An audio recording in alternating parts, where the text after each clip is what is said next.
également de la paroisse Saint-Pierre des Baobabs. Et d'ailleurs, merci de nous recevoir chez vous. Tout le plaisir est pour moi de vous recevoir dans ce nouveau numéro de notre émission La vie de la paroisse avec un invité de marque en la personne de M. Yapi qui, malgré son emploi du temps très chargé, a bien voulu répondre présent dans cette invitation. M. Yapi, bonjour et bienvenue sur ce plateau. Bonjour Alimé, merci pour cette invitation. Alors, sans plus tarder, dites-nous qui êtes-vous? Qui est M. Yapi? Je réponds au nom de Hervé Johnson Yapi. Et le plus important, c'est que je suis paroissien sur cette paroisse de Saint-Pierre des Baobabs. Je suis ivoirien, marié et père de 3 enfants. Je suis au Sénégal pour des raisons professionnelles. Et au sein de la paroisse, que faites-vous concrètement? Merci pour la question. Au sein de la paroisse, je suis membre du conseil paroissial des affaires économiques. Je suis également membre de la cellule communication. Et pas plus tard que 2 semaines, j'étais le président du groupe liturgique. Justement, en ce qui concerne le conseil paroissial des affaires économiques, comment êtes-vous arrivé dans ce groupe restreint de la paroisse qui s'occupe des finances? Merci pour cette question, ça me permet d'éclairer la lanterne des uns des autres. Effectivement, il faut dire qu'à l'arrivée du curé, le père Bernard Tine, ici sur cette paroisse, que nous saluons de passage, il a voulu effectivement mettre en place ce conseil-là parce que c'est un organe quand même qui est recommandé, demandé par le diocèse. Et il a eu donc à m'approcher, voilà, pour pouvoir savoir est-ce que je voudrais bien en tout cas contribuer, participer, apporter ma pierre donc à cette activité au sein de la paroisse. Donc on ne pose pas de candidature pour entrer dans ce conseil, c'est plutôt vraiment le curé qui a fait cette démarche. Et c'est tellement que comme il était nouveau sur la paroisse, il a dû certainement entendu parler de moi. Il a dû certainement peut-être voir mes engagements de père et d'autres, ce pourquoi il m'a coopté. Et ça, c'est une bonne occasion en tout cas de lui dire merci pour cette confiance accordée. Il vous a senti capable, ou bien il vous a pris comme ça et voilà, vous vous êtes donné et ça marche? Oui, je me suis donné, ça marche. Et le mot capable me fait penser à quelque chose que j'aime bien pour dire que c'est vraiment le Christ qui nous rend capable de son œuvre. Parce que n'oublions pas, il a dit que si nous ne le glorifions pas, ce sont les pierres qui vont le faire. Il dit que c'est vraiment lui qui nous rend capables, qui nous met au devant de son œuvre. Alléluia, merci beaucoup. Monsieur Yapi, l'année paroissiale, l'année pastorale, je dirais du moins, 2023-2024 vient de s'achever. Quel bilan d'activité pouvez-vous nous faire dans ce sens? Merci pour la question. L'année effectivement liturgique B vient de s'achever et ça a été une année dense, riche en activités. Généralement au sein de la paroisse également, je pense au niveau de chaque entité. Sur la paroisse, on va quand même citer par exemple la fête patronale où nous avons mis à l'honneur la communauté lusophone, où nous avons senti cet engagement de cette communauté-là qui a vraiment œuvré à la réussite de cette fête. Nous avons aussi eu la récollection paroissiale qui a été vraiment un moment où nous nous sommes retrouvés autour de notre Père curé pour donc réfléchir au thème de l'année.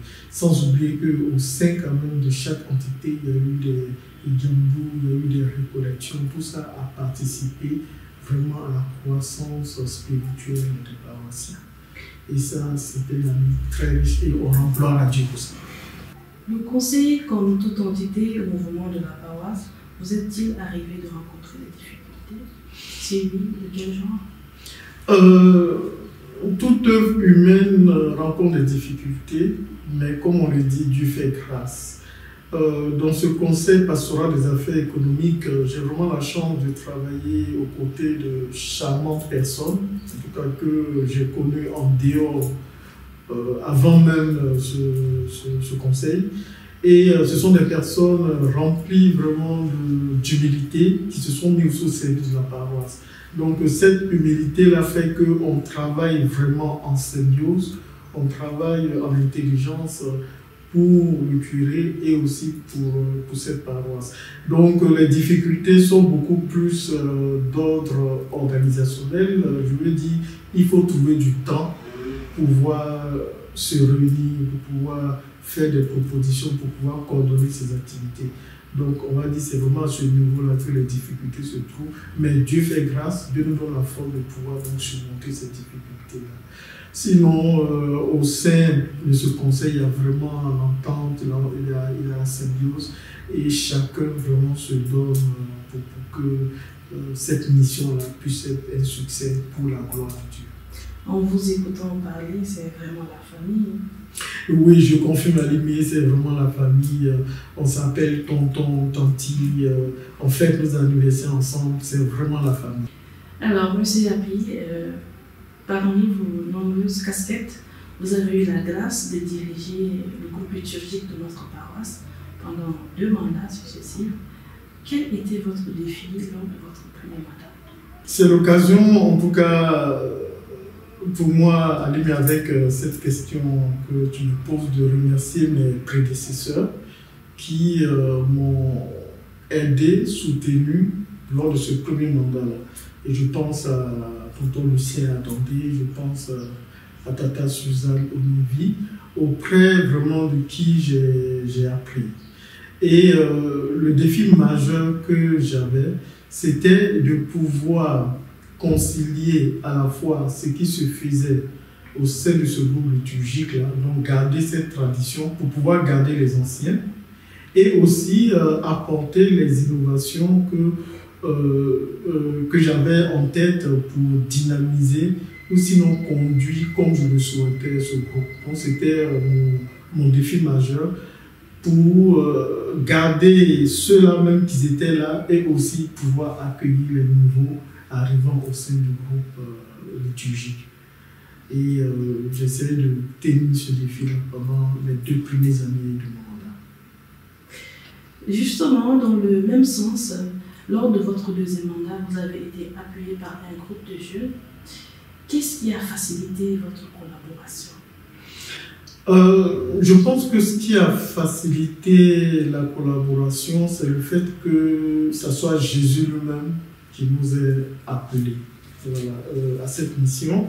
Et pendant mon second mandat, j'ai constaté qu'il y avait beaucoup plus de jeunes qui venaient donc au groupe liturgique.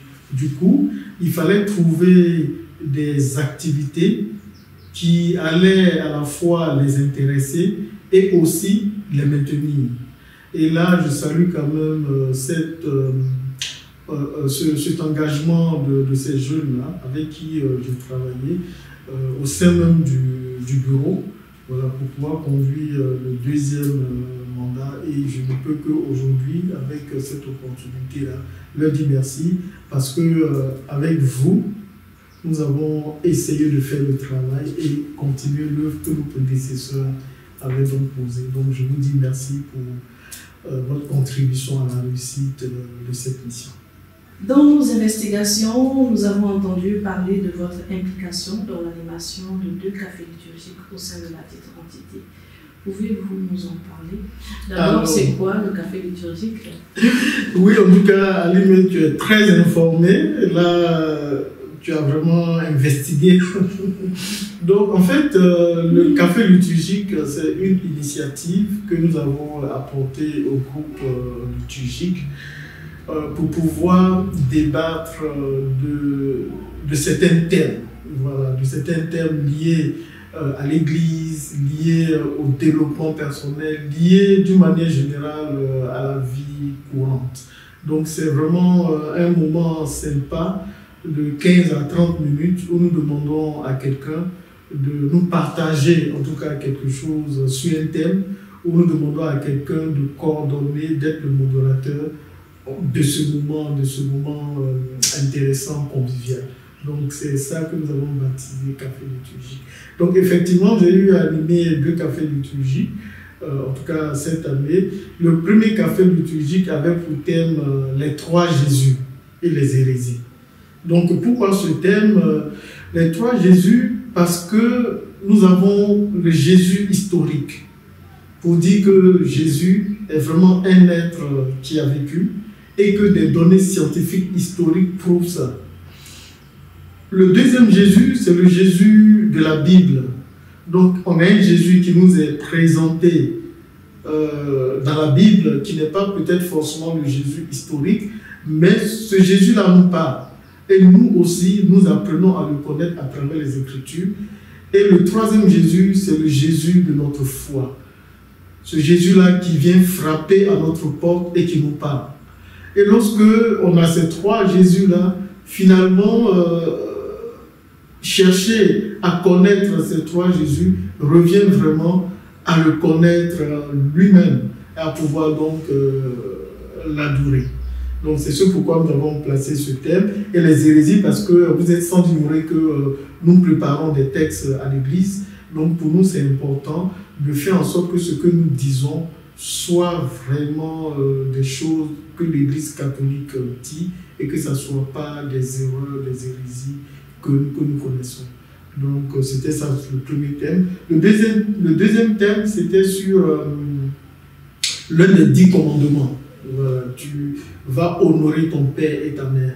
Donc pour nous c'était un thème intéressant et ça a été quand même un moment où nous avons visité la relation que nous avons avec nos parents. Et là on a découvert des blessures intérieures, on a découvert après ce thème-là des gens qui ont pris l'initiative de renouer avec les parents. Parce que nous, lecteurs, nous annonçons la parole. Et c'est important aussi d'être en phase avec les parents. Donc c'était un peu ça. Émouvant. C'était un moment passionnant. Je me rappelle même qu'on a donné un challenge après ce thème. Si vous rentrez à la maison, appelez vos parents pour leur dire « Maman, papa, je vous aime ». Mais ça n'a pas été évident.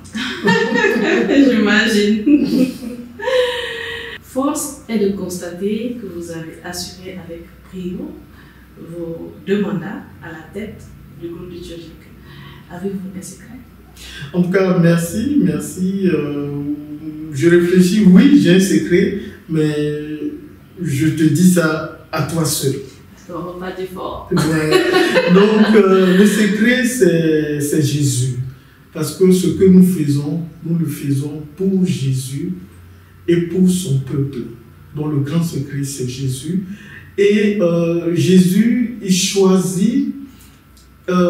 choisit pas des gens capables de faire son œuvre, mais il rend plutôt capables ceux qu'il choisit afin de pouvoir leur donner ces moyens-là pour pouvoir accomplir son œuvre. Et là, nous avons un témoin qui est donc Saint-Pierre, à qui est dédiée notre église.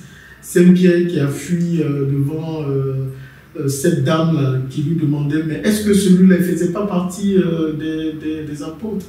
Saint-Pierre qui a régné Jésus 3 fois. Mais après cela, c'est grâce à Saint-Pierre, colonne de l'église, que nous sommes là aujourd'hui, chrétiens, en train de professer le nom de Jésus. Donc c'est Jésus qui rend capable et c'est lui mon secret.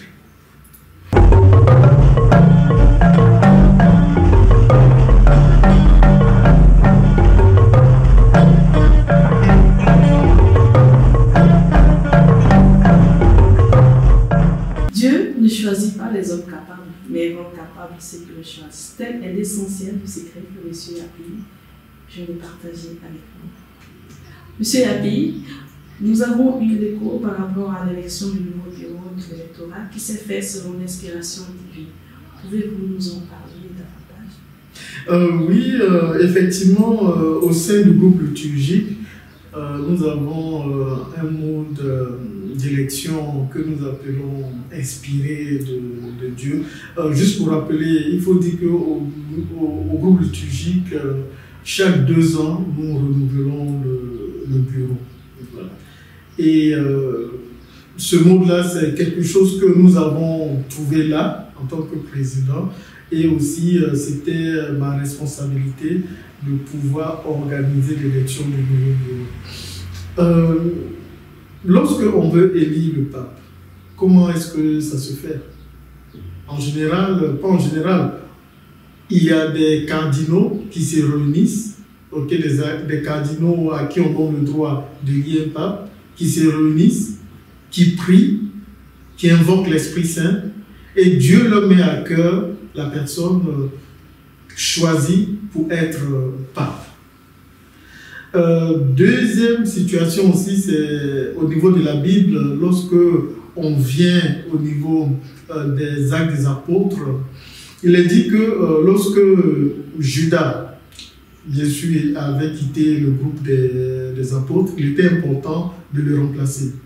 Alors, les 11 qui étaient là ont regardé parmi les disciples qui ont suivi Jésus, parmi les premiers témoins de Jésus, ceux-là même qui ont accompagné le Christ dans tout ce qu'il a fait, et ils en ont choisi 2. Et ils ont prié, et Matthias a été choisi. Donc, pour dire quoi? Pour dire qu'au sein du groupe liturgique, nous essayons de suivre aussi ce mode d'élection-là. Donc, il n'y a ni candidature, ni campagne. Donc, nous nous réunissons, nous prions, nous invoquons l'Esprit Saint, et Dieu nous met à cœur celui-là même qu'il a choisi. Et on écrit, après on fait le décompte des voix, comme pour le pape. Et après, on voit s'il y a la fumée blanche ou la fumée noire. C'est ainsi donc, avec l'aide de l'Esprit Saint, nous avons eu notre nouvelle présidente qui est à la personne de Mme Suzanne Tientoré, donc qui était là, qui est membre du groupe liturgique depuis 2 ans, et Dieu a porté son choix sur elle. Donc nous, on rend grâce à Dieu et nous sommes sûrs qu'elle va continuer l'œuvre de PPCO, également de cette félicitations. Merci beaucoup. Félicitations. Monsieur Yabi, quel est votre plus grand souhait? Mon plus grand souhait pour la paroisse se situe à 2 niveaux. Voilà. Le premier souhait, surtout en cette année jubilaire, c'est de voir tous les paroissiens autour de cet édifice que nous avons, qui est donc cette église. Cette église qui a été construite il y a 25 ans. Donc je crois que c'est à nous aussi cette année de marquer notre pierre pour qu'après 25 ans aussi, nos enfants puissent également fêter, pourquoi pas les 50 ans. Donc c'est de voir, comme je disais, tous ces paroissiens-là réunis autour de cette église être engagés dans les activités liées à ce jubilé des 25 ans et aussi faire preuve de proposition pour que nous puissions ensemble continuer l'œuvre de Dieu au sein de ce quartier. Mon deuxième souhait, c'est de voir de plus en plus de jeunes chrétiens, d'une manière générale, mais des jeunes chrétiens catholiques de Saint-Pierre des Baobabs être des leaders. Ces leaders-là qui marquent le temps. Ces leaders-là qui font la différence avec le monde. N'oublions pas que dans Matthieu, il est dit que nous sommes sel et lumière. Et je rêve de voir ces jeunes-là qui marquent cette différence-là.